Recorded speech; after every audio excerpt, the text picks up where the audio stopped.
ഇച്ചിരി വൈകിയ വേളയിലാണ് പ്രോഗ്രാം സ്റ്റാർട്ട് ചെയ്യുന്നത് എന്നറിയാം. അതിനാദ്യമേ ക്ഷമ ചോദിക്കുകയാണ്.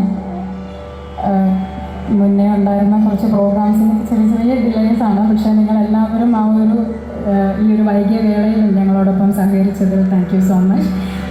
വൈകിയ വേള ആയതുകൊണ്ട് തന്നെ അധികം സംസാരിച്ച് നീട്ടുന്നില്ല.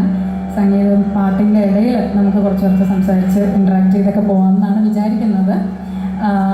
എന്നെ സംബന്ധിച്ചിടത്തോളം ഈ ഒരു വേദി എന്ന് പറയുന്നത് ഏതൊരു കലാകാരനെയും കലാകാരിയെയും സംബന്ധിച്ചിടത്തോളം സ്വന്തം നാട്ടിൽ ഒരു പ്രോഗ്രാം അവതരിപ്പിക്കുക എന്ന് പറയുന്നതാണ് ഏറ്റവും ഒരു ഓസ്കാർ അവാർഡിന് തുല്യമാണ്.